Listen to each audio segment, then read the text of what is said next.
mutawaana mutegeera ki mubeebaza nnyo mwena bayibi bannanga abali eyo mwenna sijja kumenya manya kuba bijja kuleeta emitawaana bagiraga ati tewandeerabidde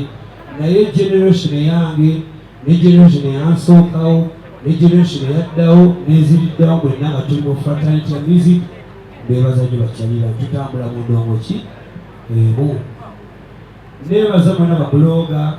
bakyali bange balala kulwansonga mu society esinga okutambula olwali naye nga tutubawa recognition bakwano bange mbaagala nnyo babuloga mwenna in the right way or in the wrong way kubanze ne mumpandikako ekibiira nsiga ndikyaliwo neebaza nnyo bamayanja family boda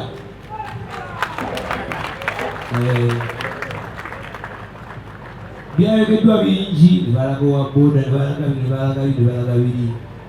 naye buli mu mbeera yonna mu buli bizinesi mubeeramu omuntu omu akyafuwaza banne ne mu industries eza music mwebali oba mwetuli namwe mwenna gye mubeera omuzungu gwanga nanga nti ennyaanya emu eyono n'ennyaanya zonna mayanja family boda gye muli baganda baye saagezaako gaa nti buli baboda mubi naye tulongooseemu enkolagana yaffe wakati w'abantu n'ababoda nebaza nnyo aba safe boda mu bali ku jown board kulwa nsonga munneeyimiridde mu mbeera emu endala bwe baga safe boda bategeeza nti boda eyeesigika boda eyeepisa boda etakuluusanya bantu boda ew'omulimu respect bakwama bange nsanyusa nnyo balaba on board ngera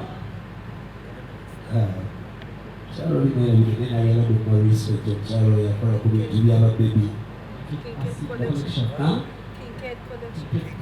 Kicket collection webali naye kuba nti oli mu wamu mu ggwanga mujje bansonga nti abaana bemwambaza bwe baana betukolerera ekyo kyakabi nnyo kulwansonga ekiraga ekitiibwa ky'omuzadde ennyambala y'omuki y'omwana nebaza nnyo myaka ensuso Steve G ne Feno bwe twatuula nga bino tebinabeerawo bambuza ogenda kukola naani nga bino tebinabeerawo okwano bange si competition eno si competition buli omu ayoye waliwo abajja okuyoya kiri ekigere omulala yoya amatu omulala yoya olubuto nebaza Feno okuba tuli ku lugendo lwe lumu lwansonga Steve G mukulu wange njakuwa historia Steve G mu bagayi ba Feno Steve G be bayimbi abansooka Steve G yavanga mu America mu mwaka about 1998 nga waakomawo Steve yali muyimbi lwakuba namukuba engoma nadduka Steve yavanga mu America ng'alina music we najja bwe yabanga addayo nanga Joseph eno tracksuit ekkolera nangabira era bwe nasalawo nti Ggwanga Mujje nalonda okukolagana n'abantu tutambule nabo oluki olugendo nenga nti Steve G yamagye envudde era yamagye endagabane mukubira omugala waffe nalwekosipinsa sijja kulwawo nnyo mu mboozi yange ngenda kwebaza omuntu asembayo mbabuli ensonga yange nebaza TV station zonna NBS, NTV, KBS, BBS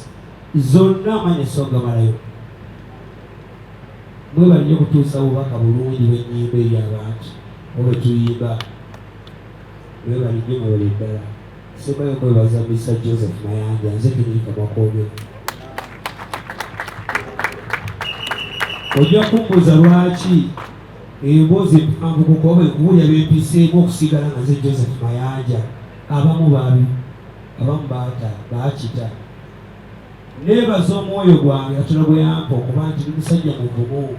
ebyogeddwa bingi ebikoleddwa bingi obunyomi bungi naye nze nyimirira ku mazima na bwagazi awo enyimirira ebinema nga nti Katonda nsituliraako ne Mukama wange nansitulirako naye nange ndi musajja muvumu kulwasonga sisipowa bakwano bange nagiyita Ggwanga Mujje ekyagiyisa Ggwanga Mujje guli guba mulanga wali omulango gw'essanyu n'omulango gw'ennaku okugeza nti oli asobola okugula emmotoka ne bagamba bamapiki mugulidde emmotoka yala oli n'akuba enduulu ng'enduulu zaki za ssanyu n'obeera n'abakuba enduulu nga z'ababbi oli omutawaana ono Ggwanga Mujje guno mulanga gwa ssanyu bakwano bange mumpagidde okuva omwaka 1999 tutambudde olugendo tusomoozeddwa naye kyesijjanga kunyama bwe kubayendera muziki aligasa eggwanga lyange muziki yeeyimirira abantu bange siimangako buseebu era ekyo sirikikola njawo kwima music nga balikeera ne bamuwuliriza baliga nti once lived Joseph Chameleon bakwano bange olugendo lutambudde lusaanye tujaguze ffenna kuba bwe mba mu buzibu ne bafaani bange beeraliikirira ne bagane bange Joseph anaayitawo awo naye tutambula ki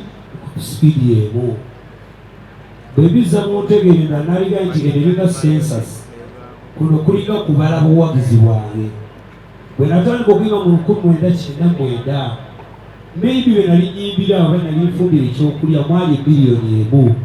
kati bayinza okuba ali miliyoni 3 ng'emmere gy'enfumba tekyakola ki tekyagala bakwano bambiri ebintu bibiri mujje twagalane nga bawagizi ba Joseph Chameleon ne Mayanja family mujje twagale Ugandan music mujje tutandika ate olugendo luki olulala bakwano bange mbaagala nnyo mwenna nze siri malayika ebyannema ne alhamdulillah mungu yatuwa okuyimba oyo elooya waffe nga Mayanja family ye looya wange nze gwenyumya bwe ndaba nga munkalubirya nga nze nga nnyimba ate nja kuyimba paka bakwano bange mwe gennyini abandaba lumulimpulegera mu nsi bulenzi gye nayigira okuyimba mwena bakwano bange bandaba mbayita ku Ggwanga Mujje eno si show eno si concert kino si kivulu eno experience jangu onyimirwe Chameleon oyo mutambudde naye jangu bingi byebategededde eno bairewe naye sijja byasanguza nja kusembyayo nanebaza muzeeyi Mayanja ne mukyala Mayanja beebale kwekuuma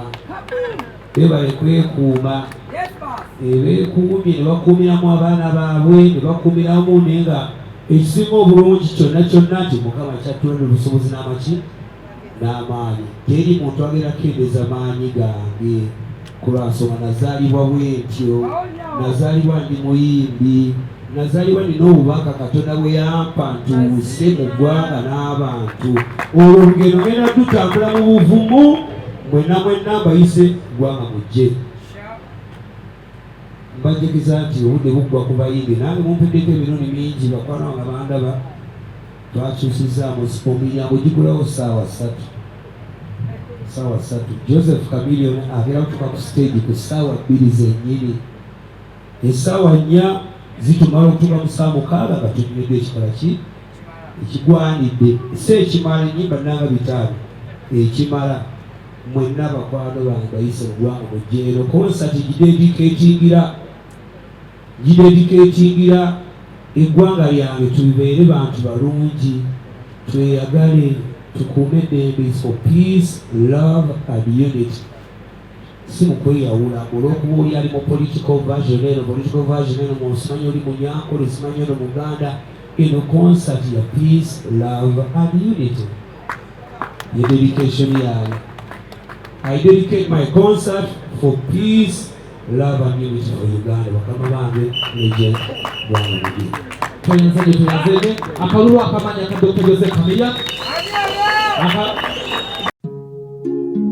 oyagala omukolo gw'ogwenjawulo gubeere n'ebijjukize mu nnyumba yo kankwanjulire King Montage Photo Studio ffe bakafuluma okukuba ebifaananyi n'okukola vidiyo olina wedding birthday party kukyala nika baby shower photoshoot oba music shoot na buli kimu kyonna ky'oyagala ffe tusobola okuwa ebijjukize ebirungi eri ebirooto byo ate nno mwana wattu kusintiiza omuntu wa bulijjo tusange bannankulabe ku bitaala ku Prime Tower level 3 room D04 okumanya ebisingawo tukubire ku namba zino noti 7 noti 2 1 noti 4 1 2 5 oba noti 755 3 731 oba noti 777 noti 23 nya noti 5. King Montage Photo Studio ffe tusobola okuwa ebijjukizo ebirungi ate nno mwana wattu kusintiiza omuntu wa bulijjo.